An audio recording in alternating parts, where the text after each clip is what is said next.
क्या आपने कभी सोचा है कि एक वादा तोड़ने की कीमत क्या हो सकती है? एक पल, एक जीवन या एक पूरा युग? यह कहानी एक ऐसे ही वादे की है जिसे एक राजा भूल गया, एक ऋषि ने श्राप दिया और नियति ने अपनी बही में लिख लिया। राधे राधे मित्रों, आपका स्वागत है भागवत वाणी चैनल पर। यहां आपको महाभारत से जुड़ी अद्भुत और ज्ञानवर्धक कहानियां देखने को मिलेंगी।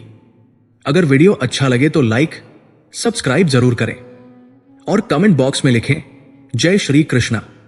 हिमालय की धवल चोटियों के आंचल में, जहां देवदार के वृक्ष आकाश से बातें करते थे और मालिनी नदी का पवित्र जल पत्थरों से टकराकर संगीत उत्पन्न करता था, महर्षि कण्व का आश्रम स्थित था। यह कोई साधारण आश्रम नहीं था। यह पृथ्वी पर स्वर्ग का एक टुकड़ा था, एक ऐसी भूमि जहां प्रकृति अपने सबसे शुद्ध और दिव्य रूप में सांस लेती थी। यहां समय सूर्य और चंद्रमा की गति से नहीं, बल्कि यज्ञ की पवित्र अग्नि के प्रज्वलित होने और वेदों के ऋचाओं के शांत पाठ से मापा जाता था। यहां भय का कोई स्थान नहीं था। सिंह और मृग एक ही घाट पर पानी पीते थे और सर्प चंदन के वृक्षों से ऐसे लिपटे रहते थे मानो वे उसकी शाखाएं हों। वायु में हवन की सुगंध, जंगली फूलों की मीठी महक और ऋषियों के तप का तेज घुला हुआ था। ये एक ऐसी दुनिया थी जो कोलाहल, षड्यंत्र और महत्वाकांक्षा से मीलों दूर थी। एक ऐसी दुनिया जो अपनी ही आध्यात्मिक लय में स्पंदित होती थी। इसी दिव्य भूमि के हृदय में शकुंतला रहती थी। वो केवल महर्षि कण्व की धर्मपुत्री नहीं थी, वो उस पूरे वन की आत्मा थी, उसकी धड़कन थी। जब वो सुबह अपनी आंखें खोलती थी तो लगता था जैसे पूरी प्रकृति उसके साथ जाग उठी हो।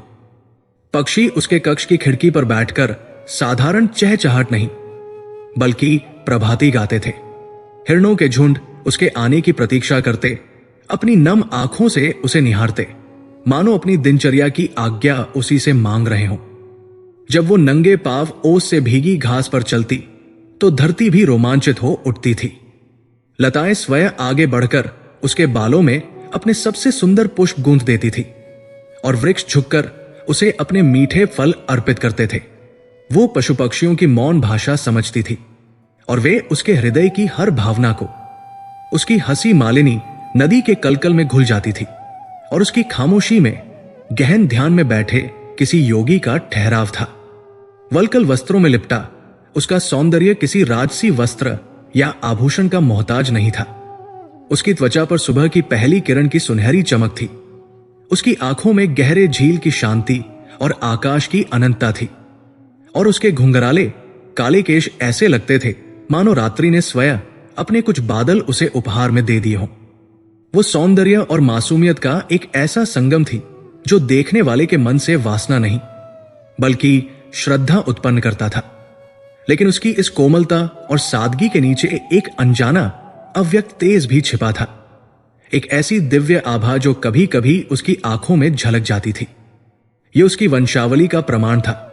वो स्वर्ग की सबसे सुंदर अप्सरा मेनका और ब्रह्मांड के सबसे क्रोधी और शक्तिशाली तपस्वी महर्षि विश्वामित्र की पुत्री थी। वो स्वर्ग और पृथ्वी का मिलन थी, तप और सौंदर्य का संगम। और शायद यही कारण था कि वो इतनी अनूठी, इतनी रहस्यमयी थी। एक दिन जब आश्रम अपनी नित्य की शांति में लीन था, उस शांति को भंग करने वाली एक ध्वनि उठी। यह ध्वनि धरती के कांपने जैसी थी, एक ऐसी ध्वनि जो इस तपोवन के लिए सर्वथा अपरिचित थी। यह हस्तिनापुर के प्रतापी राजा दुष्यंत के रथ के पहियों की गड़गड़ाहट थी। दुष्यंत, जिनका नाम सुनकर शत्रु सेनाओं के हृदय कांप उठते थे, जो एक अजेय योद्धा और एक कुशल शिकारी थे, अपने सैन्य बल के साथ आखेट के लिए निकले थे। उनके लिए जंगल विजय का क्षेत्र था, जहां वह अपने बाणों से अपनी श्रेष्ठता सिद्ध करते थे। राजसी अहंकार और शक्ति उनके व्यक्तित्व का हिस्सा थे। उनका आगमन उस शांत वन में एक बवंडर की तरह था। घोड़ों की हिनहिनाहट, सैनिकों का कोलाहल और रथों की घरघराहट ने उस स्थान की पवित्रता में एक कठोर हस्तक्षेप कर दिया था।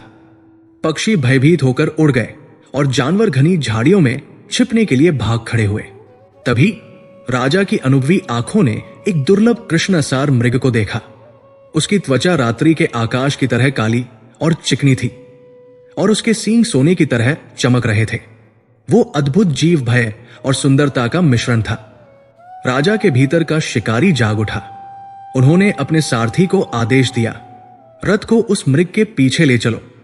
आज इसका मस्तक मेरे महल की दीवार की शोभा बढ़ाएगा। एक पल में रथ हवा से बातें करने लगा। दुष्यंत अपने धनुष पर बाण चढ़ा चुके थे। उनकी पूरी चेतना उस एक लक्ष्य पर केंद्रित थी। मृग अपनी जान बचाने के लिए भागा। उसकी गति पवन को चीर रही थी। वो पेड़ों के बीच से झाड़ियों को लांघता हुआ और छोटी जलधाराओं को पार करता हुआ भागा जा रहा था। राजा दुष्यंत विजय के नशे में चूर उसका पीछा करते रहे। उन्हें इस बात का कोई ज्ञान नहीं था कि उस मृग का भयभीत वेग उसे कहां ले जा रहा था, और न ही उन्हें यह पता था कि वो अनजाने में एक ऐसी सीमा को लांघ चुके थे जो मनुष्यों के बनाए किसी भी राज्य की सीमा से कहीं अधिक पवित्र और निषिद्ध थी। वे महर्षि कण्व के आश्रम के क्षेत्र में प्रवेश कर चुके थे। मृग अब थक रहा था। उसकी सांसें उखड़ रही थी। उसने एक आखिरी बार पीछे मुड़कर देखा और उसकी बड़ी निर्दोष आंखों में मृत्यु का भय स्पष्ट था। दुष्यंत के लिए यह विजय का क्षण था। उन्होंने अपने रथ पर खड़े होकर अपने शक्तिशाली धनुष की प्रत्यंचा को कान तक खींचा। बाण लक्ष्य पर सधा हुआ था। मांसपेशियां तनी हुई थी और सांस रुकी हुई थी।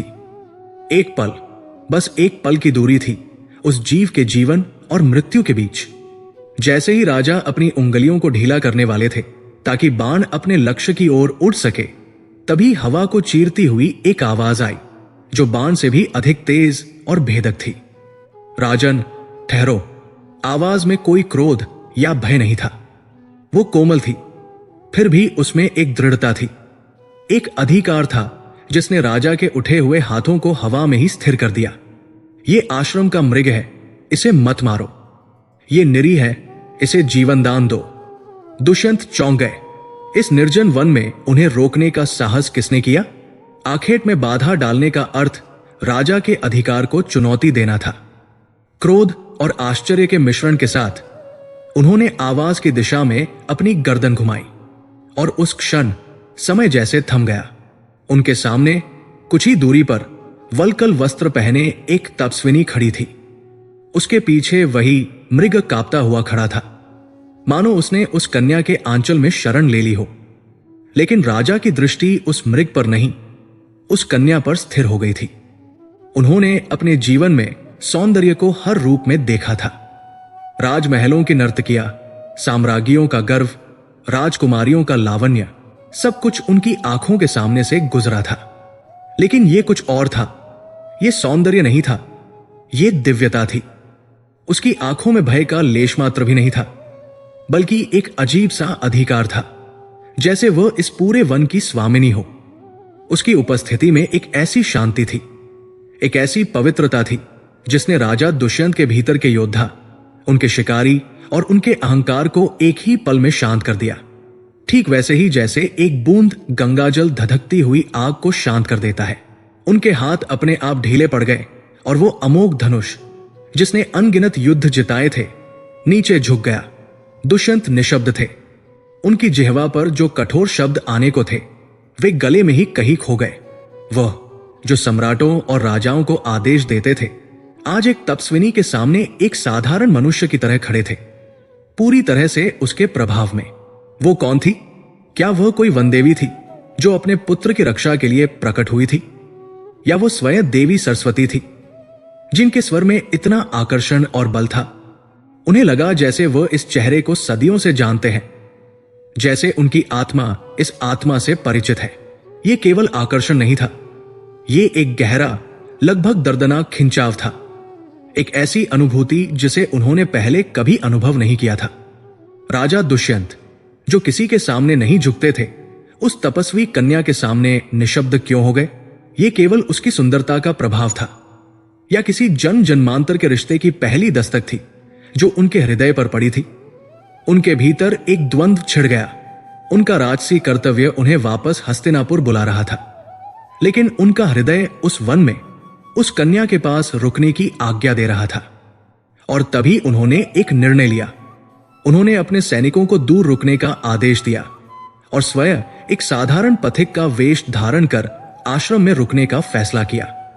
वो ये जानना चाहते थे कि ये कौन है, इस दिव्यता का स्रोत क्या है। उन्होंने अपना राजसी परिचय छिपा लिया, क्योंकि वह चाहते थे कि यदि वो कन्या उन्हें देखे तो एक राजा को नहीं, एक मनुष्य को देखे। ये अध्याय दर्शकों को इसी रहस्य और सवाल के साथ छोड़ जाता है।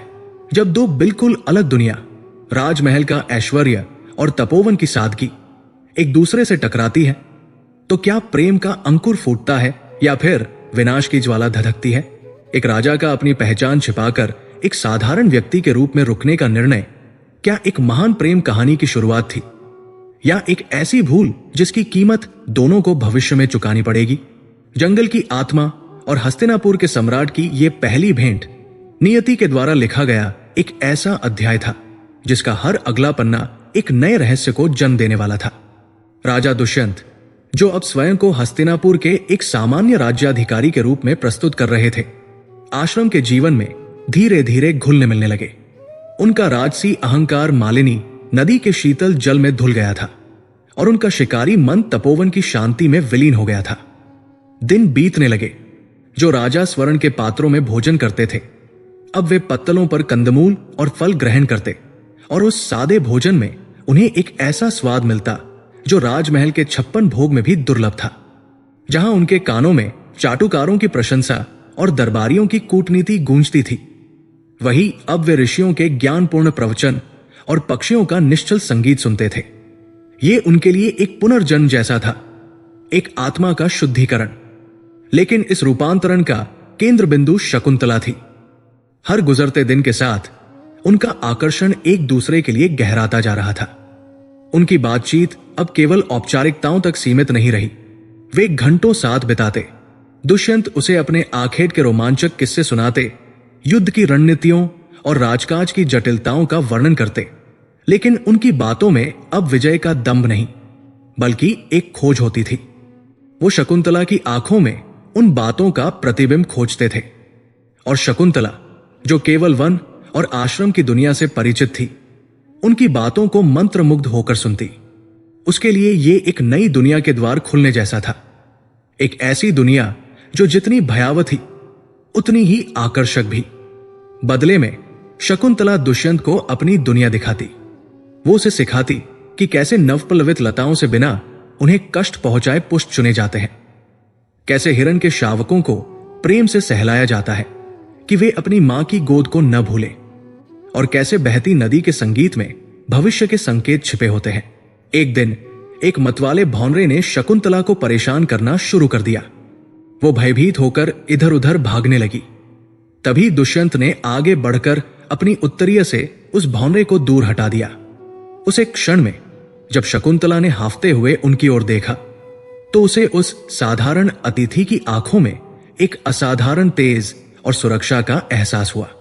उसे लगा जैसे वह कोई साधारण सैनिक नहीं, बल्कि चक्रवर्ती, सम्राटों जैसी सुरक्षा देने में सक्षम कोई महापुरुष है। उसे अपने भीतर एक ऐसा स्पंदन महसूस हुआ जिसे वो पहले कभी नहीं जानती थी। उधर दुष्यंत को शकुंतला की मासूमियत और प्रकृति से उसके गहरे जुड़ाव में वो शांति मिलती थी, जो हस्तिनापुर के षड्यंत्रों, प्रतिद्वंद्विता और कृत्रिम शिष्टाचार में कहीं खो गई थी।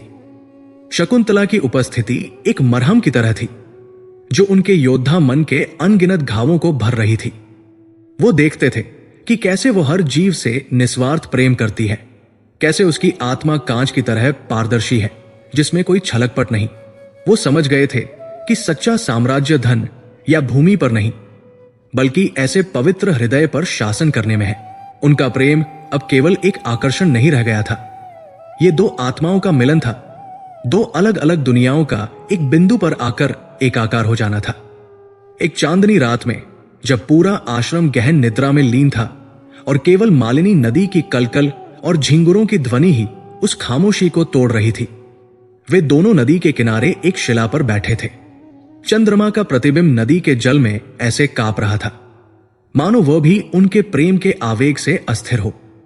दुष्यंत अब अपने भावों को और नहीं रोक सके।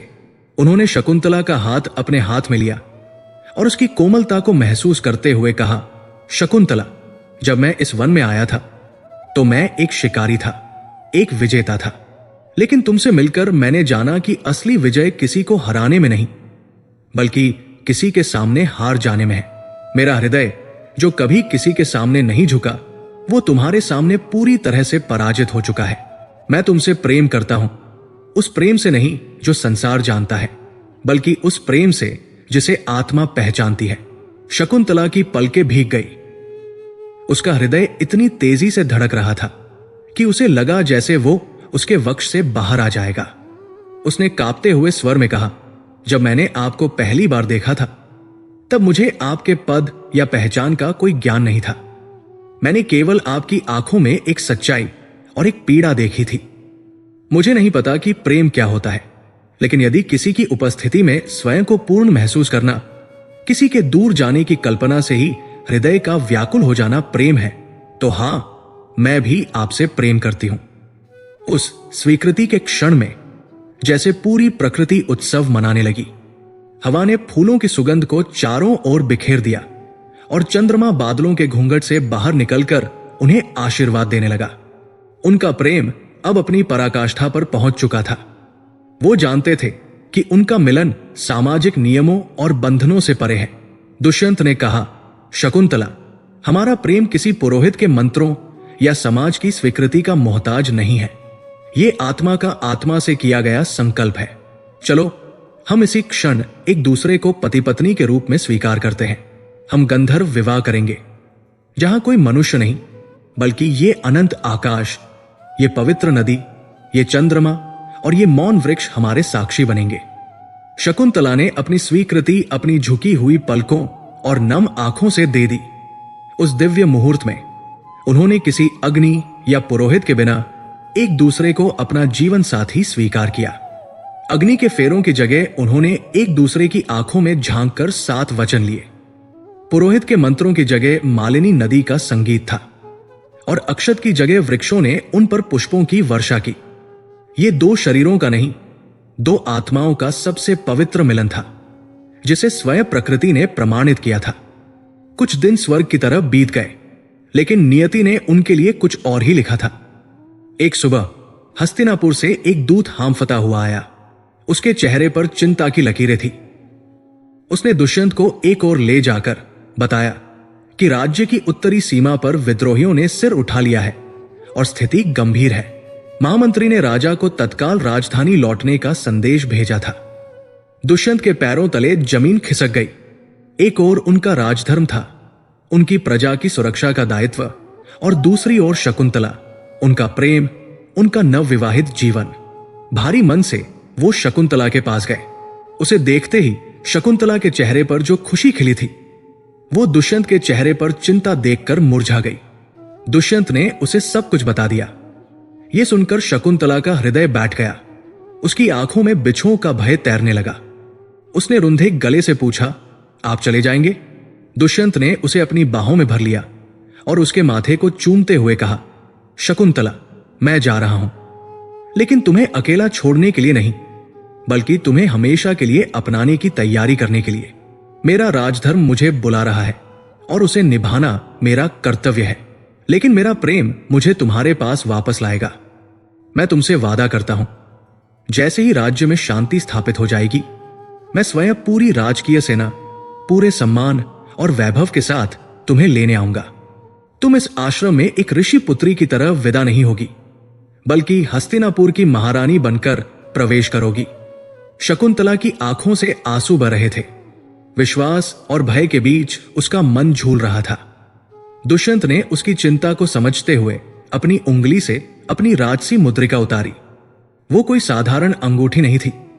उस पर हस्तिनापुर का राजचिन्ह, एक शक्तिशाली सिंह अंकित था और उसके केंद्र में एक दुर्लभ नीलम ऐसे चमक रहा था जैसे उसमें आकाश का एक टुकड़ा जड़ दिया गया हो। उन्होंने वो अंगूठी शकुंतला की कोमल उंगली में पहना दी। वो उसकी उंगली के लिए थोड़ी बड़ी थी, लेकिन उसमें स्थापित हो गई। दुष्यंत ने उसका हाथ थामते हुए कहा, शकुंतला, जब तक मैं वापस न आऊं, ये अंगूठी मेरे प्यार और मेरे वचन का प्रमाण होगी। ये केवल एक आभूषण नहीं, ये मेरा एक हिस्सा है जो मैं तुम्हारे पास छोड़कर जा रहा हूं। यदि मेरे आने में विलंब हो या कोई तुम्हारे हमारे संबंध पर प्रश्न उठाए, तो ये अंगूठी उन्हें उत्तर देगी। ये तुम्हें हस्तिनापुर की रानी के रूप में तुम्हारी पहचान देगी। इसे कभी खुद से अलग मत करना। शकुंतला के लिए वो अंगूठी सिर्फ एक आभूषण नहीं थी, वो उसके पूरे भविष्य का आधार बन गई थी। वो उसके पति का वचन थी, उसके प्रेम की निशानी थी और उसके आने वाले कल का एकमात्र प्रमाण थी। उन्होंने एक दूसरे को अश्रुपूर्ण विदाई दी। दुष्यंत अपने रथ पर सवार होकर तीव्र गति से हस्तिनापुर की ओर चले गए। पीछे छोड़ गए धूल का एक गुबार और एक अनंत प्रतीक्षा। शकुंतला अकेली रह गई। उसके पास अब राजा का वचन और उनकी दी हुई अंगूठी थी। वो घंटों उस अंगूठी को निहारती रहती, उसे अपनी आंखों से लगाती और दुष्यंत के लौट आने के सपने देखती। लेकिन जैसे जैसे दिन हफ्तों में और हफ्ते महीनों में बदलने लगे, उसके मन में एक अनजाना भय घर करने लगा। क्या एक शक्तिशाली साम्राज्य का राजा, जो अब फिर से अपनी प्रजा, अपनी सेना और अपने दरबारियों से घिर गया होगा, उसे तपोवन की सादगी में किया गया ये गुप्त विवाह और उसका वचन याद भी होगा? क्या राजमहल की चकाचौंध में इस जंगल का प्रेम फीका तो नहीं पड़ जाएगा? क्या उनका प्रेम समय और दूरी की इस कठोर परीक्षा में खरा उतर पाएगा? ये अध्याय दर्शकों के मन में एक गहरा संदेह और एक मीठी पीड़ा पैदा कर देता है, क्योंकि शकुंतला की उंगली में चमकती वो अंगूठी अब केवल प्रेम की निशानी नहीं, बल्कि एक अनिश्चित भविष्य की कुंजी भी बन चुकी थी। राजा दुष्यंत के रथ के पहियों द्वारा उड़ाई गई धूल कब की बैठ चुकी थी, लेकिन शकुंतला की दुनिया उसी स्मृति के गुबार में ठहरी हुई थी। समय आगे बढ़ रहा था, सूरज उगता था और ढल जाता था, ऋतुएं बदल रही थी, पर शकुंतला के लिए समय दुष्यंत के जाने वाले क्षण पर ही रुक गया था। वो चलती फिरती थी, सांस लेती थी, अपनी सखियों से बातें भी करती थी, पर उसका मन, उसकी चेतना, उसकी आत्मा सब कुछ हस्तिनापुर की दिशा में यात्रा कर रहे थे। वो बाहरी दुनिया से लगभग कट सी गई थी, एक ऐसी पारदर्शी दीवार के पीछे कैद हो गई थी जिसे केवल वही महसूस कर सकती थी। उसकी विशाल दुनिया अब सिमटकर बहुत छोटी हो गई थी, जिसकी परिधि दुष्यंत की यादें थी और जिसका केंद्र उसके लौट आने का अटूट इंतजार था। उसकी सखिया प्रियमवदा और अनसुया उसकी इस स्थिति को देखकर चिंतित रहती। वे उसे उसके प्रिय कार्यों में लगाने की कोशिश करती। प्रियमवदा कहती, शकुंतला देख तो, तेरी उस प्रिय माधवी लता पर कैसे नए फूल खिले हैं। लेकिन शकुंतला का ध्यान उन फूलों पर नहीं, बल्कि इस बात पर होता कि दुष्यंत ने कैसे कहा था कि उसके अधर इन फूलों से भी अधिक कोमल है। अनसुया उसके पाले हुए मृग शावक को लाकर उसकी गोद में रख देती, पर शकुंतला उसे सहलाते हुए भी कहीं और खोई रहती, ये याद करते हुए कि कैसे दुष्यंत ने उस मृग की आंखों की तुलना उसकी आंखों से की थी। वो अपनी उंगली में पहनी उस राजसी मुद्रिका को दिन में सैकड़ों बार देखती, उसे घुमाती और उस पर उकेरे हुए सिन्ह के चिन्ह को ऐसे सहलाती मानो स्वयं दुष्यंत का स्पर्श कर रही हो। वो अंगूठी अब केवल धातु और पत्थर का टुकड़ा नहीं थी, वो एक जीवित उपस्थिति बन गई थी, उसके एकांत की एकमात्र संगिनी।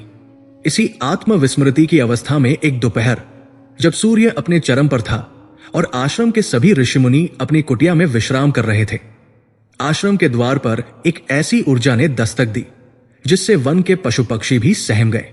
वायु में एक अजीब सा भारीपन आ गया। ये युग के सबसे तेजस्वी और उतने ही क्रोधी महर्षि दुर्वासा का आगमन था। उनकी जटाएं बिखरी हुई थी, मानो किसी तूफान को अपने भीतर समेटे हों। उनकी आंखों में वर्षों के तप की ऐसी अग्नि थी कि कोई साधारण मनुष्य उनसे आंख मिलाने का साहस भी नहीं कर सकता था। उनके हाथ में जो दंड था वो केवल सहारे के लिए नहीं था, वो उनके संकल्प की दृढ़ता का प्रतीक था।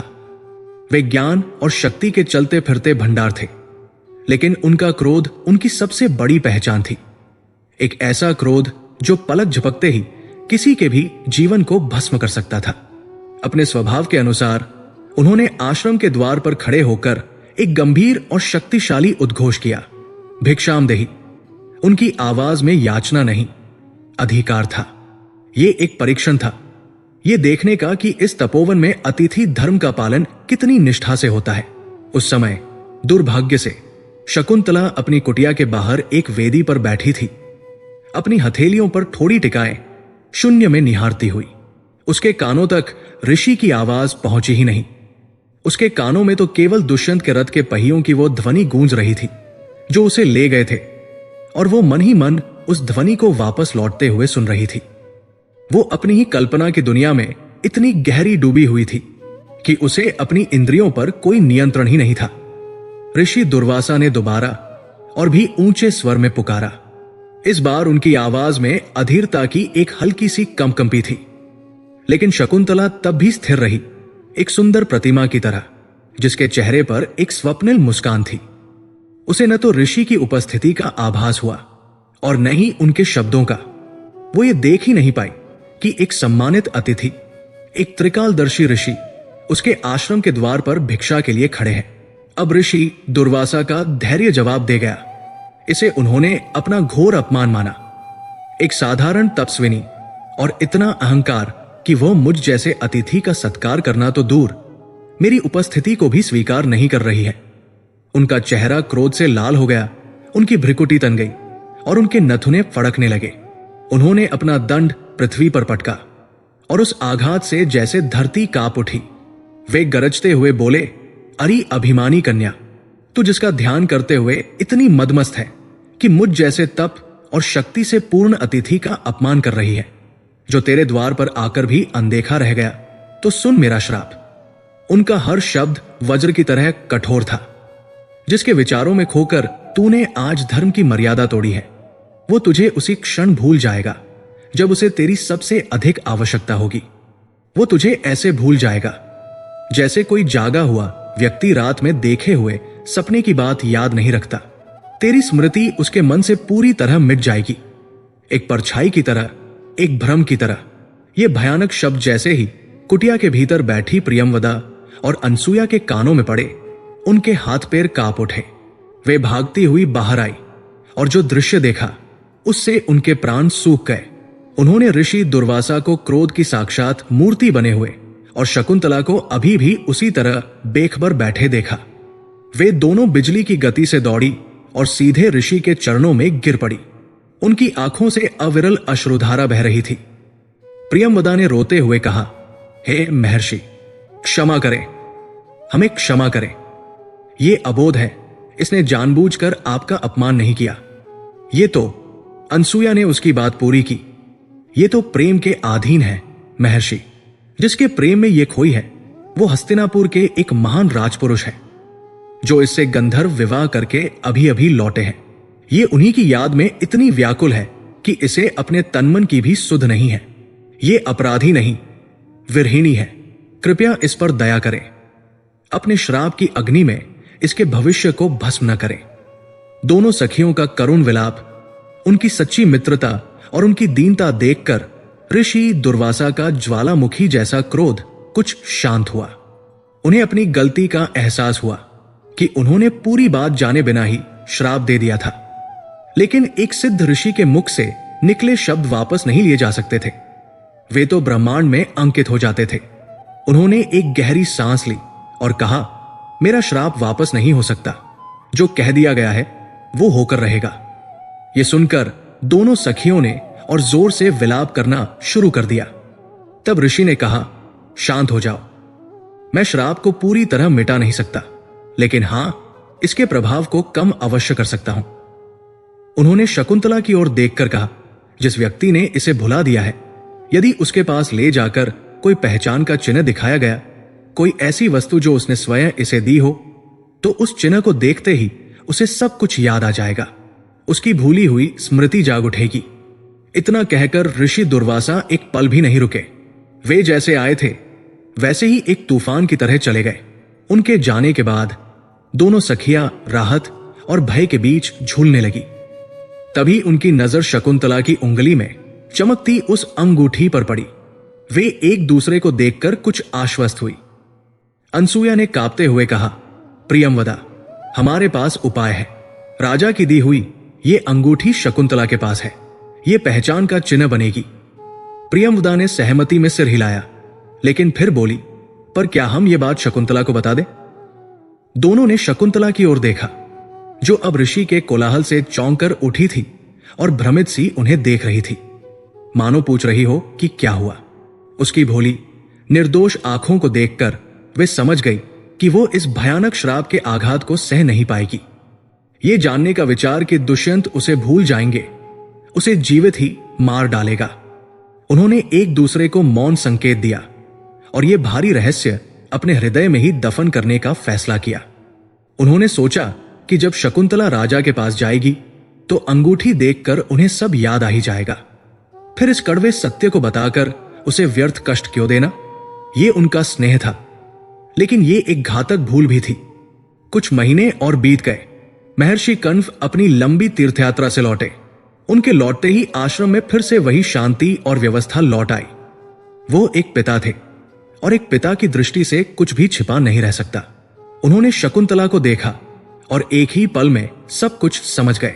उन्होंने उसके चेहरे पर एक नई दिव्यता, एक मातृत्व का तेज देखा। उन्होंने उसकी उंगली में वह राजसी अंगूठी देखी। उन्होंने उसके हृदय की व्याकुलता को पढ़ा। उन्होंने क्रोध नहीं किया, क्योंकि वे जानते थे कि गंधर्व विवाह भी एक धर्मसम्मत विवाह है। उन्होंने अपनी दिव्य दृष्टि से जान लिया था कि शकुंतला का पति कोई साधारण व्यक्ति नहीं, बल्कि स्वयं हस्तिनापुर का शासक है। उन्होंने निर्णय किया कि अब पुत्री को उसके पति के घर भेजने का समय आ गया है। शकुंतला उस भयानक श्राप से पूरी तरह अनजान अपने पिता का निर्णय सुनकर हर्ष से भर गई। इतने महीनों की प्रतीक्षा अब समाप्त होने वाली थी। वो अपने पति से मिलेगी, अपने प्रेम को पूर्णता देगी। आश्रम में उसकी विदाई की तैयारी होने लगी। लेकिन ये एक बिटर स्वीट अवसर था। जिस दिन वो जाने लगी, पूरा आश्रम रो पड़ा। वृक्षों ने अपने पीले पत्ते गिराकर मार्ग में बिछा दिए, जैसे वे अपने आंसू बिछा रहे हों। हिरणों ने उसका मार्ग रोक लिया और अपनी नम आंखों से उसे देखने लगे। लताएं उसकी साड़ी के आंचल से लिपट गई, मानो उसे जाने नहीं देना चाहती हो। लेकिन शकुंतला अपने भविष्य को लेकर आशान्वित थी। वो अपने नए जीवन के सपने देख रही थी। वो नहीं जानती थी कि उसका भविष्य किसी महल के भरोसे नहीं, बल्कि एक अदृश्य धागे से लटका हुआ था। वो छोटी सी अंगूठी जो उसकी उंगली में थी। दर्शक ये जानते थे, उसकी सखियां जानती थी, लेकिन वो स्वयं नहीं जानती थी कि वो खुशी खुशी अपने सौभाग्य की ओर नहीं, बल्कि अपनी सबसे कठिन परीक्षा की ओर बढ़ रही थी। एक ऐसी परीक्षा जहां उसकी पहचान, उसका प्रेम, उसका अस्तित्व सब कुछ दांव पर लगने वाला था। आश्रम की शांत पवित्र सीमाओं को छोड़कर हस्तिनापुर की ओर जाने वाला मार्ग शकुंतला के लिए केवल एक यात्रा नहीं, बल्कि एक दुनिया से दूसरी दुनिया में संक्रमण था। उसके साथ महर्षि कण्व के 2 प्रमुख शिष्य, तेजस्वी शारंगरव और शांत शारदवत, तथा एक वयोवृद्ध तपस्विनी गौतमी थी। यह छोटा सा दल अपनी तपस्या की शांति को पीछे छोड़कर उस कोलाहलपूर्ण संसार की ओर बढ़ रहा था, जिससे वे विरक्त रहते थे। उनके चेहरे पर एक कर्तव्य का भार था, लेकिन शकुंतला की आंखों में केवल सुनहरे भविष्य के सपने थे। जैसे जैसे वे तपोवन से दूर होते गए, पेड़ों का घना आवरण कम होता गया और खेतों, गांवों और फिर छोटे नगरों का दृश्य सामने आने लगा। पहली बार शकुंतला ने इतनी भीड़, इतने घोड़ों और गाड़ियों का शोर सुना। हर चेहरा अपरिचित था, हर ध्वनि कर्कश। उसे अपने आश्रम की शांति की याद आई, लेकिन फिर उसे दुष्यंत का चेहरा याद आ जाता और यह सारा कोलाहल उसे मधुर संगीत सा लगने लगता। वो सोचती, ये मेरे पति का राज्य है, ये सब मेरी प्रजा है। यात्रा लंबी और कठिन थी। वे दिन भर चलते और रात को किसी पवित्र वृक्ष के नीचे या किसी मंदिर के प्रांगण में विश्राम करते। शकुंतला थक जाती थी, लेकिन उसके हृदय में जो उत्साह था वो उसे आगे बढ़ाता रहा। वो अक्सर अपनी उंगली में पहनी अंगूठी को छूकर देखती, मानो ये सुनिश्चित कर रही हो कि उसका भविष्य सुरक्षित है। वो अंगूठी अब केवल एक आभूषण नहीं, बल्कि एक कवच थी जो उसे इस अपरिचित दुनिया के भय से बचा रही थी। शारंगरव, जो स्वभाव से कुछ कठोर और सिद्धांतों के पक्के थे, शकुंतला की इस स्वप्निल अवस्था को देखते और मन ही मन सोचते कि क्या संसार का जीवन इतना ही सरल होता है जितना ये कन्या समझ रही है। कई दिनों की यात्रा के बाद वे शची तीर्थ के पवित्र तट पर पहुंचे। ये एक पावन स्थल था जहां गंगा की एक सहायक नदी पूरे वेग से बहती थी। मान्यता थी कि इस तीर्थ में स्नान करने से सभी पाप धुल जाते हैं और मनोकामनाएं पूर्ण होती है। गौतमी ने कहा, पुत्री, हस्तिनापुर पहुंचने से पहले हमें इस पवित्र जल में स्नान और आचमन करके देवताओं का आशीर्वाद ले लेना चाहिए। शकुंतला सहर्ष तैयार हो गई। वो नदी के शीतल जल में उतरी। जल की ठंडक ने उसकी यात्रा की सारी थकान हर ली। उसने अपनी आंखें बंद की और अपने पति राजा दुष्यंत की छवि का ध्यान किया। उसने प्रार्थना की, हे देवी, मेरे पति से मेरा मिलन सफल हो, हमारा प्रेम अमर रहे। प्रार्थना के बाद जब उसने आचमन के लिए अपनी अंजुलि में जल भरा, ठीक उसी क्षण ऋषि दुर्वासा का श्राप अपना काम करने के लिए जाग उठा। नियति का क्रूर चक्र घूम गया। जैसे ही उसने जल की अंजुलि अपने होठों तक ले जाने के लिए हाथ उठाया, उसकी उंगली में पहनी वो भारी राजसी मुद्रिका, जो उसकी पतली उंगली के लिए थोड़ी ढीली थी, चुपके से फिसल गई। एक पल के लिए वो सूर्य की रोशनी में चमकी, एक अंतिम विदाई की तरह, और फिर छपाक की एक धीमी सी आवाज के साथ नदी की तेज धारा में विलीन हो गई। शकुंतला, जो दुष्यंत के ख्यालों में इतनी डूबी हुई थी, जिसका पूरा ध्यान आने वाले सुखद भविष्य पर केंद्रित था, उसे कुछ भी पता नहीं चला। उसे अपनी उंगली पर उस भार के कम होने का एहसास तक नहीं हुआ। श्राप ने न केवल राजा की स्मृति पर पर्दा डाला था, बल्कि उसने शकुंतला की चेतना पर भी एक क्षणिक मोह का जाल फेंक दिया था, ताकि वो अपनी रक्षा का एकमात्र साधन स्वयं ही खो दे। वो अंगूठी, उसके भविष्य की एकमात्र कुंजी, उसके प्रेम का एकमात्र साक्षी, अब नदी की गहराइयों में कहीं खो चुकी थी, और उसे इस विनाशकारी घटना की भनक भी नहीं लगी। वो प्रसन्न मन से नदी से बाहर निकली, ये महसूस करते हुए कि अब वो अपने पति से मिलने के लिए पूरी तरह से पवित्र और तैयार है। अंततः वो दिन आया जब उन्होंने हस्तिनापुर के विशाल द्वारों में प्रवेश किया। शकुंतला उस नगर का वैभव देखकर चकित रह गई। ऊंचे ऊंचे महल जो आकाश से बातें करते थे, चौड़ी सड़कें जिन पर भव्य रथ दौड़ रहे थे, और लोगों की भीड़ जिनके वस्त्रों में रेशम और स्वर्ण की चमक थी, ये सब उसके तपोवन की सादगी से कितना भिन्न था। उसे एक पल के लिए भय लगा, लेकिन फिर उसने राजमहल के सबसे ऊंचे शिखर पर हस्तिनापुर का ध्वज लहराते देखा और उसका हृदय गर्व से भर गया। वो आत्मविश्वास से भरकर अपने साथियों के साथ राजसभा की ओर बढ़ी। राजदरबार का दृश्य तो और भी भव्य था। विशाल स्तंभों पर टिकी हुई छत, दीवारों पर हस्तिनापुर के पूर्वजों के वीरतापूर्ण चित्र और कीमती कालीनों से ढका फर्श, सभा मंत्रियों, सामंतों, विद्वानों और सेनापतियों से खचाखच भरी हुई थी। और उन सब के बीच एक ऊंचे स्वर्ण सिंहासन पर राजा दुष्यंत विराजमान थे। वो अब तपोवन के प्रेमी नहीं, बल्कि एक प्रतापी सम्राट लग रहे थे। उनके चेहरे पर राज्य की चिंता और शासन का तेज था। शकुंतला का हृदय जोर जोर से धड़कने लगा। वो एकटक उन्हें निहार रही थी, इस प्रतीक्षा में कि कब उनकी दृष्टि उस पर पड़ेगी और उनकी आंखों में पहचान की वो परिचित चमक दिखाई देगी। शारंगरव आगे बढ़े और उन्होंने अपना परिचय देकर कहा, हे राजन, महर्षि कण्व ने अपनी पुत्री शकुंतला के लिए, जिसे आपने गंधर्व विवाह द्वारा अपनी पत्नी स्वीकार किया है, ये संदेश भेजा है कि अब आप धर्मानुसार इसे अपनी राजरानी का सम्मान प्रदान करें। पूरी सभा में एक सन्नाटा छा गया। सब लोग आश्चर्य से कभी उन तपस्वियों को देखते और कभी उस अद्वितीय सुंदरी कन्या को। राजा दुष्यंत ने अपनी भ्रिकुटी सिकोड़ी। उन्होंने शकुंतला को सिर से पांव तक देखा। हां, वो सुंदर थी, असाधारण रूप से सुंदर, लेकिन उनकी आंखों में पहचान की कोई चिंगारी नहीं थी, कोई स्मृति नहीं थी। श्राप अपना पूरा असर दिखा चुका था। दुष्यंत के लिए वो चेहरा किसी भी अन्य अजनबी चेहरे जैसा ही था। वो उसे ऐसे देख रहे थे जैसे वो कोई धोखेबाज स्त्री हो, जो रानी बनने का महत्वाकांक्षी सपना लेकर उनके दरबार में चली आई हो। उन्होंने एक ठंडी, गंभीर आवाज में कहा, हे तपस्वियों, आप ये क्या कह रहे हैं? मुझे स्मरण नहीं कि मैंने कभी इस स्त्री से कोई विवाह किया हो। आप लोग भ्रम में हैं। यह सुनकर शकुंतला को लगा जैसे किसी ने उसके हृदय में छुरा घूम दिया हो। भ्रम? यह भ्रम कैसे हो सकता है? उसने कांपते हुए एक कदम आगे बढ़ाया और कहा, राजन, आप भूल रहे हैं, मैं शकुंतला हूं। मालिनी नदी का तट, वो आखेट, हमारी वे रातें जो चंद्रमा की साक्षी में बीती थी, आप सब कैसे भूल सकते हैं? वो एक एक करके उन अंतरंग क्षणों का वर्णन करने लगी जिन्हें केवल वे दोनों ही जान सकते थे। लेकिन दुष्यंत का चेहरा पत्थर की तरह भावहीन बना रहा। वो अपने धर्म और मर्यादा से बंधे हुए थे। एक राजा के रूप में वो किसी भी अनजान स्त्री के दावे को स्वीकार करके अपने वंश को कलंकित नहीं कर सकते थे। उन्होंने कठोरता से कहा, हे तपस्विनी, तुम्हारी धृष्टता तो देखो।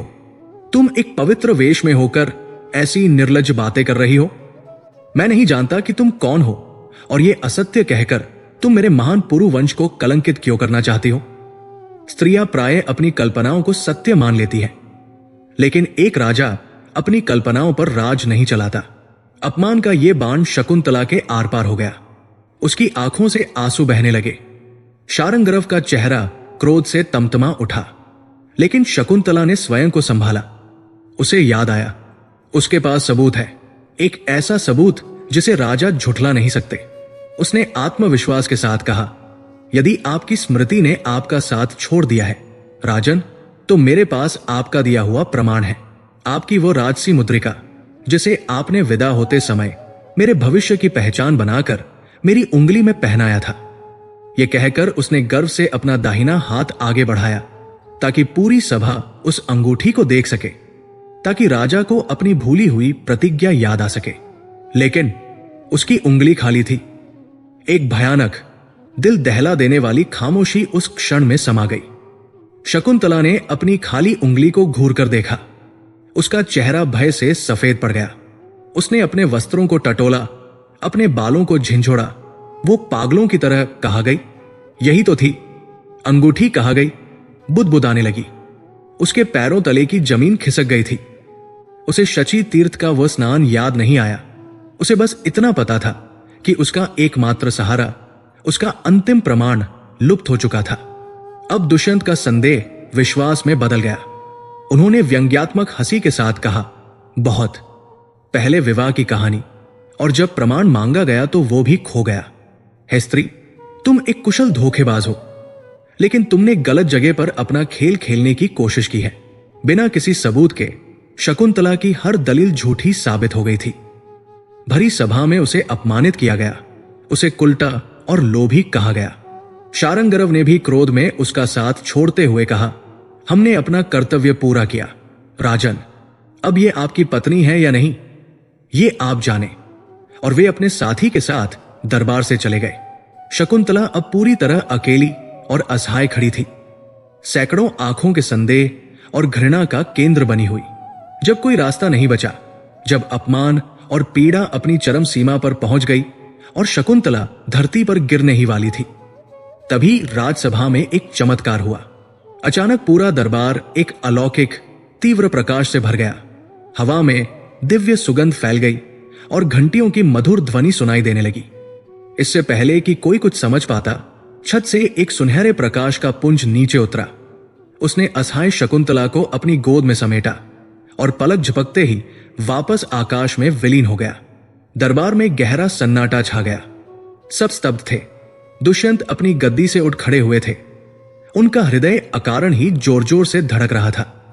उन्हें एक अजीब सी बेचैनी और पीड़ा का अनुभव हो रहा था, लेकिन उनका मस्तिष्क अभी भी खाली था। उन्हें कुछ भी याद नहीं था। अध्याय इस दर्दनाक सवाल पर समाप्त होता है। शकुंतला कहा गई, आकाश में विलीन होने वाली वह दिव्य शक्ति कौन थी? क्या पिता और पति दोनों द्वारा ठुकराई गई उस मासूम का भाग्य अब हमेशा के लिए अंधकार में ही रहेगा, या नियति का कोई और खेल अभी बाकी था? राजसभा में पसरा सन्नाटा केवल एक स्त्री के अपमान का नहीं, बल्कि एक महान प्रेम कहानी के टूटने का साक्षी था। वर्षों का लंबा अंतराल बीत गया। हस्तिनापुर की प्रजा के लिए उनके राजा दुष्यंत एक आदर्श शासक थे। उनके राज्य में न्याय था, समृद्धि थी और सीमाओं पर शांति थी। राजसभा समय पर लगती, यज्ञ और अनुष्ठान विधि विधान से होते और प्रजा के हर सुख दुख का ध्यान रखा जाता।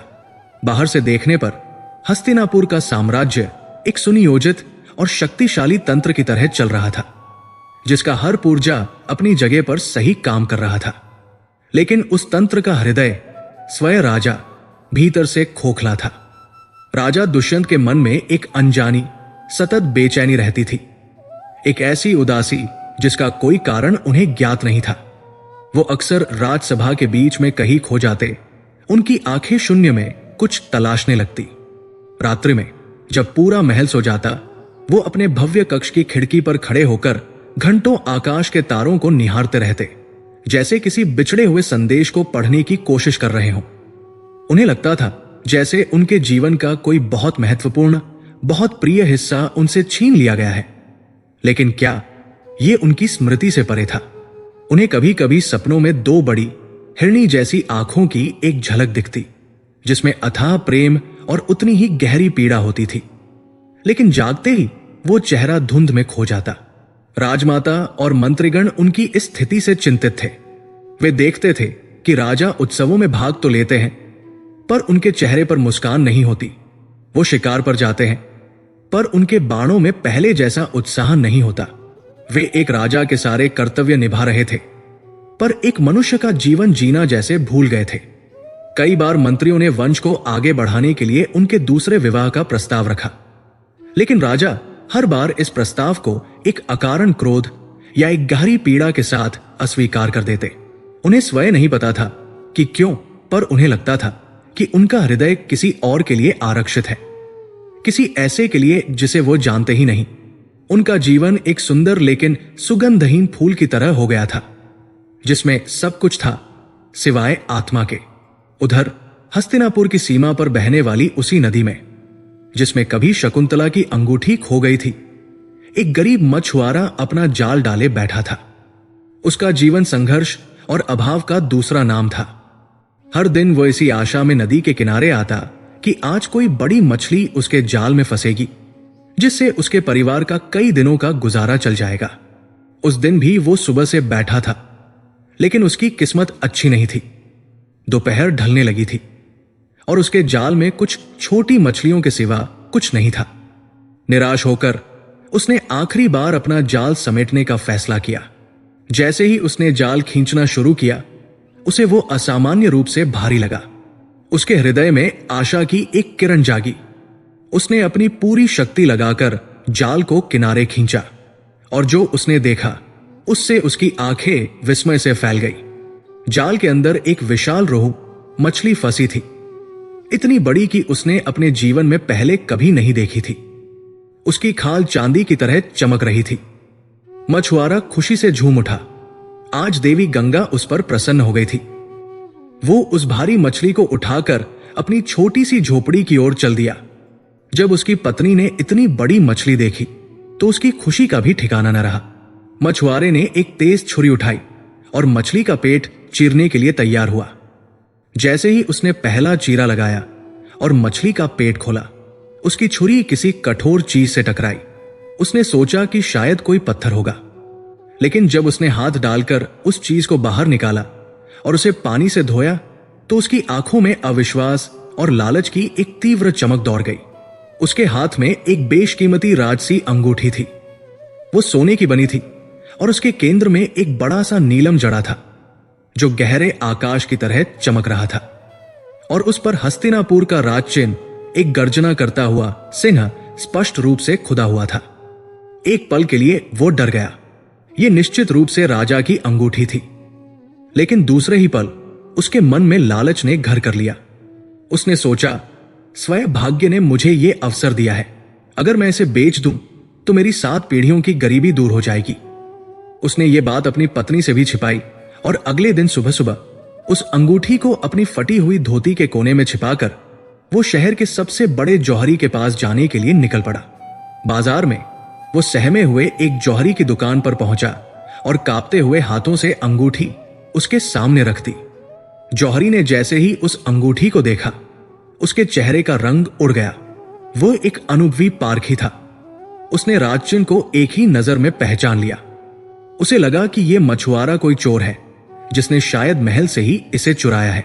अपनी जान बचाने और राजा का प्रिय पात्र बनने के लिए उसने चुपके से अपने नौकर को नगर के कोतवाल को बुलाने भेज दिया। कुछ ही क्षणों में 2 हटे-कटे सैनिक वहां आ धमके। उन्होंने मछुआरे को पकड़ लिया। मछुआरा गिड़गिड़ाने लगा, सरकार, मैंने चोरी नहीं की है, ये मुझे मछली के पेट में मिली है। लेकिन उसकी कहानी पर किसी ने विश्वास नहीं किया। उसे चोर मानकर वे उसे पीटते हुए और घसीटते हुए सीधे राजसभा में राजा दुष्यंत के सामने न्याय के लिए ले गए। राजा उस समय किसी गंभीर प्रशासनिक चर्चा में व्यस्त थे। इस छोटे से मामले से उन्हें झूंझलाहट हुई। कोतवाल ने आगे बढ़कर राजा को प्रणाम किया और कहा, महाराज, इस दुष्ट चोर को हमने आपकी ये राजसी मुद्रिका बेचते हुए रंगे हाथों पकड़ा है। उसने अंगूठी को एक रेशमी कपड़े पर रखकर राजा के सामने प्रस्तुत किया। राजा दुष्यंत ने लापरवाही से उस अंगूठी की ओर देखा, लेकिन जैसे ही उनकी नजर उस पर पड़ी, समय जैसे एक पल के लिए रुक गया। उनकी आंखों के सामने वही जाना पहचाना सिन्हा का चिन्ह था, वही गहरा नीला पत्थर। एक भूली हुई बहुत दूर की स्मृति ने उनके मस्तिष्क के किसी अंधेरे कोने में दस्तक दी। उन्होंने कांपते हुए हाथ से उस अंगूठी को उठाया और जिस क्षण उनकी उंगलियों ने उस ठंडी धातु को छुआ, उसी क्षण ऋषि दुर्वासा के श्राप का घना काला अंधकार एक प्रचंड बिजली के झटके के साथ छंट गया।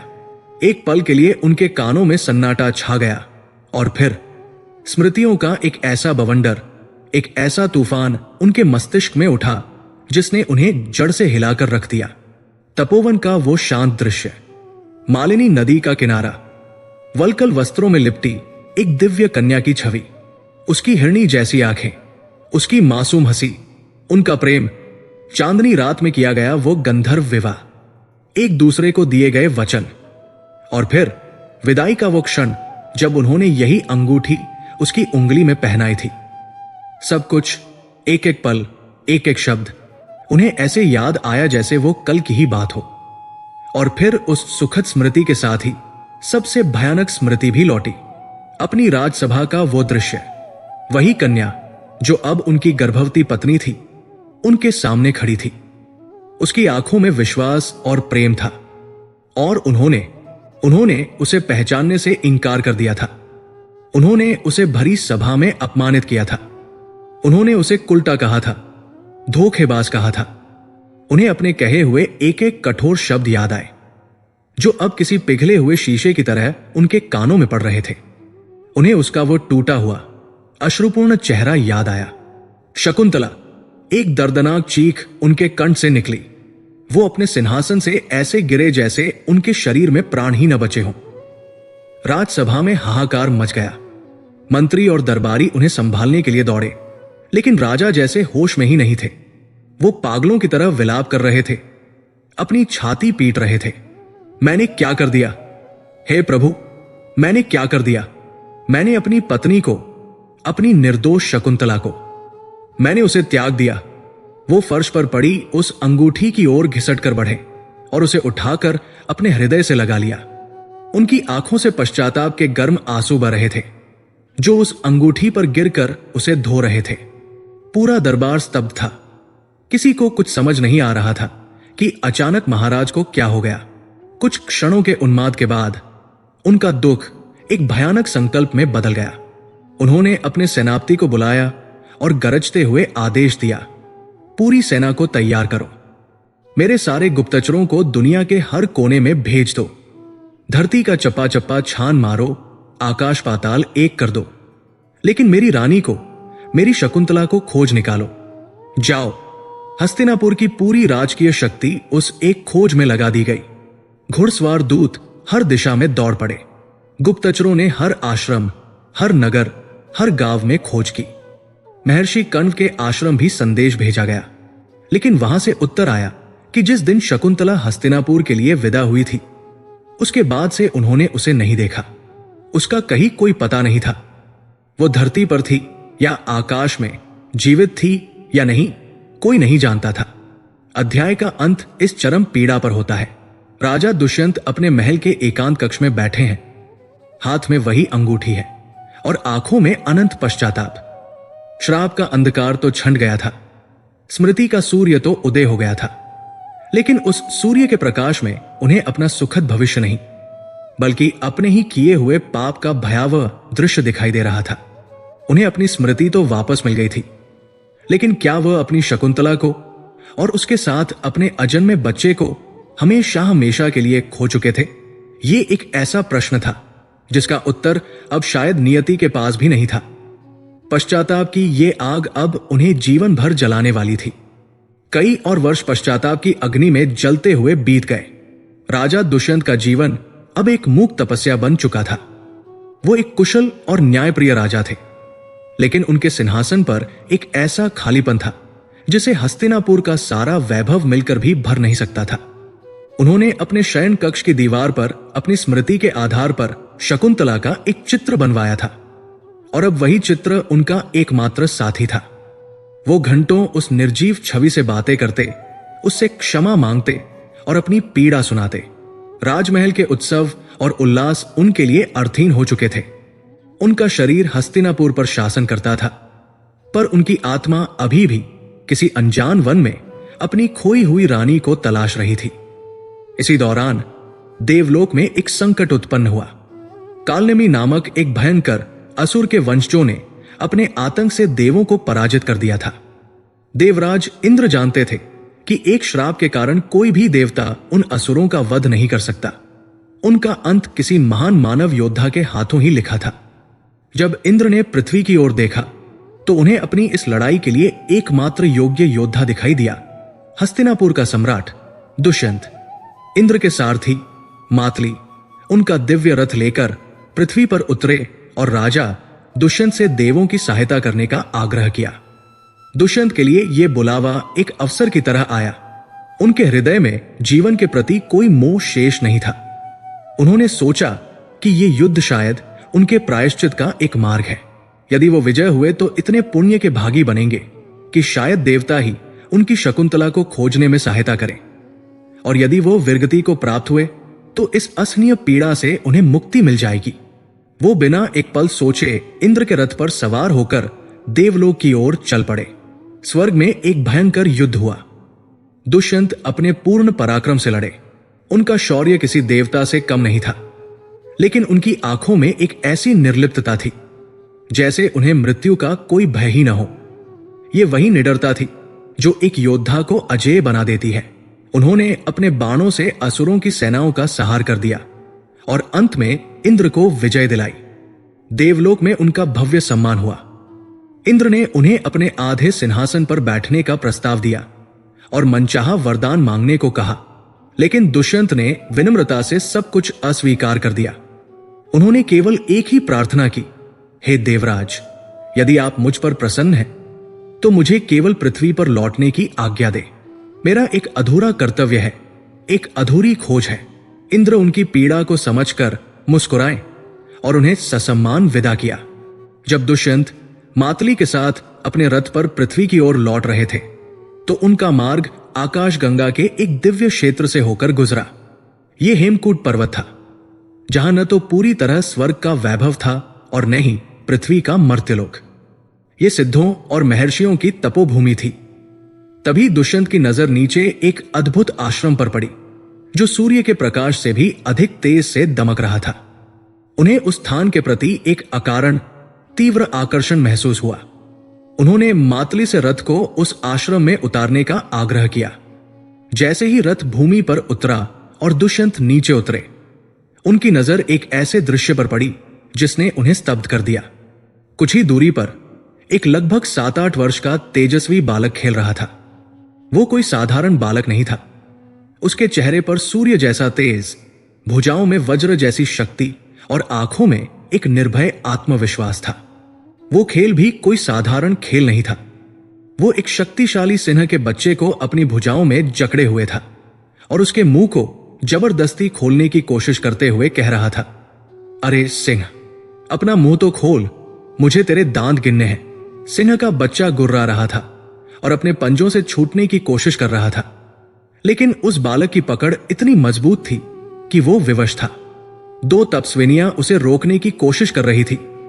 सर्वदमन, ऐसा मत करो, ये हमारे पुत्र के समान है। तुम आश्रम के नियमों को क्यों तोड़ते हो? लेकिन वो बालक उनकी एक नहीं सुन रहा था। दुष्यंत उस बालक को देखकर चकित रह गए। इतनी छोटी सी आयु में ऐसा असाधारण बल और ऐसी निडरता उन्होंने अपने जीवन में ऐसा कभी नहीं देखा था। लेकिन आश्चर्य से भी अधिक उन्हें उस बालक के प्रति अपने हृदय में एक अनजाना गहरा खिंचाव महसूस हुआ। एक ऐसा वात्सल्य उमड़ा जैसा उन्होंने पहले कभी अनुभव नहीं किया था। उन्हें लगा जैसे उनका रक्त ही उस बालक की धमनियों में दौड़ रहा है। वो धीरे धीरे उस बालक के पास गए।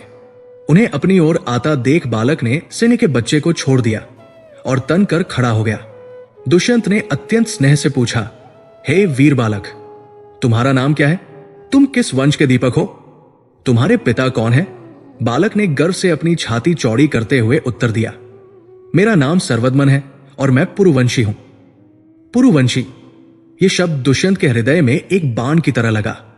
उन्होंने कांपते हुए पूछा, और तुम्हारी माता का नाम क्या है? बालक ने सहजता से उत्तर दिया, मेरी माता का नाम शकुंतला है। शकुंतला, पुरुवंशी। दुष्यंत का हृदय इतनी जोर जोर से धड़कने लगा कि उन्हें लगा जैसे वो उनके वक्ष को तोड़कर बाहर आ जाएगा। आशा और अविश्वास की एक लहर ने उन्हें लगभग गिरा ही दिया था। क्या यह संभव है? वर्षों की उनकी तपस्या, उनकी खोज, क्या उसका फल इस तरह इस दिव्य भूमि पर मिलेगा? वो उस बालक को अपनी बाहों में भरने के लिए आगे बढ़े ही थे कि तभी पास की एक कुटिया का द्वार खुला और भीतर से एक स्त्री बाहर निकली। उसने वल्कल वस्त्र पहने हुए थे। उसके केश एक तपस्विनी की तरह जटा में बंधे थे। वर्षों के वियोग और तपस्या ने उसके शरीर को कृश कर दिया था, लेकिन उसकी आंखों में वही दिव्यता, वही शांति थी। उसका सौंदर्य अब पहले से भी अधिक परिपक्व और तेजोमय हो गया था। वो शकुंतला थी। उसने अपने पुत्र को एक अपरिचित के साथ देखकर उसे बुलाने के लिए मुंह खोला ही था कि उसकी नजर उस अपरिचित के चेहरे पर पड़ी और समय जैसे वही रुक गया। उसके सामने वही चेहरा था जो वर्षों से उसकी हर सांस में, हर सपने में बसा हुआ था। वो उसका पति था, उसका प्रेमी, और साथ ही वो राजा भी था जिसने उसे भरी सभा में पहचानने से इनकार कर दिया था। उसकी आंखों में एक ही क्षण में प्रेम, पीड़ा, शिकायत, आश्चर्य और क्षमा के अनगिनत भाव तैर गए। दुष्यंत एक पल के लिए पत्थर की मूर्ति बन गए। वो अपनी आंखों पर विश्वास नहीं कर पा रहे थे। उनकी शकुंतला जीवित थी और ये वीर बालक उनका पुत्र था। अगले ही क्षण उनके भीतर का सारा बांध टूट गया। वो एक सम्राट की तरह नहीं, बल्कि एक अपराधी की तरह दौड़े और शकुंतला के पैरों में गिर पड़े। उनके मुंह से शब्द नहीं निकल रहे थे, केवल सिसकियां निकल रही थी। उन्होंने उसके पैरों को पकड़कर अपने पश्चाताप के आंसुओं से धोना शुरू कर दिया। मुझे क्षमा कर दो शकुंतला, मुझे क्षमा कर दो, मैं अपराधी हूं। शकुंतला भी स्तब्ध खड़ी रो रही थी। तभी उस आश्रम के कुलपति, स्वयं ब्रह्मा के मानस पुत्र महर्षि मारीच अपनी कुटिया से बाहर निकले। उनके चेहरे पर एक शांत, दिव्य मुस्कान थी। उन्होंने दुष्यंत को उठाते हुए कहा, उठो पुत्र, इसमें तुम्हारा कोई दोष नहीं था। और तब महर्षि मारीच ने उन्हें दुर्वासा ऋषि के उस श्राप की पूरी कहानी सुनाई जिसे अब तक कोई नहीं जानता था। उन्होंने बताया कि कैसे शकुंतला का अनजाने में किया गया एक अपमान उसके वियोग का कारण बना और कैसे अंगूठी के खो जाने से वो श्राप फलीभूत हो गया। उन्होंने ये भी बताया कि जब शकुंतला का स्वर्ग में उसकी मां मेनका द्वारा उद्धार किया गया तो मेनका उसे इसी पवित्र आश्रम में ले आई थी जहां उसने अपने पुत्र को जन्म दिया और एक तपस्विनी की तरह उसका पालन पोषण किया। सत्य के इस प्रकाश ने वर्षों के सारे भ्रम और पीड़ा के अंधकार को दूर कर दिया। शकुंतला को ज्ञात हुआ कि उसका पति निर्दोष था और दुष्यंत को अपनी आत्मा पर लगे कलंक से मुक्ति मिली। उन्होंने अपने पुत्र सर्वदमन को पहली बार अपने सीने से लगाया और उस एक आलिंगन ने वर्षों के वियोग के घाव को भर दिया। कहानी का अंत यहां होता है, लेकिन यह केवल दो प्रेमियों का पुनर्मिलन नहीं था। यह एक महान ऐतिहासिक अध्याय की गौरवशाली शुरुआत थी। दुष्यंत अपनी पत्नी शकुंतला और अपने पुत्र सर्वदमन को लेकर पूरे सम्मान के साथ हस्तिनापुर लौटे। पूरे राज्य ने अपनी खोई हुई रानी और अपने राजकुमार का भव्य स्वागत किया। यही बालक सर्वदमन, जिसने बचपन में शेरों के दांत गिने थे, आगे चलकर चक्रवर्ती सम्राट भरत के नाम से प्रसिद्ध हुआ। वो इतने महान, न्यायप्रिय और शक्तिशाली सम्राट बने कि उनके नाम पर ही इस पूरे आर्यावर्त का नाम भारतवर्ष पड़ा। इस कहानी का असली रहस्य ये नहीं था कि एक राजा एक ऋषि कन्या से प्रेम करता था। असली रहस्य यह था कि उनका वियोग और उनकी पीड़ा नियति द्वारा लिखी गई एक आवश्यक पटकथा थी। यह आवश्यक था कि भारत का भविष्य का सम्राट किसी राजमहल के ऐश्वर्य और विलासिता में जन्म न ले। उसका जन्म तप और त्याग की आग में तपकर होना था। उसका पालन पोषण एक मां के आंसुओं और एक पिता के पश्चाताप से सिंचित होना था। दुष्यंत और शकुंतला का प्रेम, श्राप, वियोग और पुनर्मिलन की यह महागाथा केवल एक प्रेम कहानी बनकर नहीं रह गई। ये वो पवित्र नींव बनी जिस पर भविष्य के एक महान राष्ट्र भारत की आधारशिला रखी गई।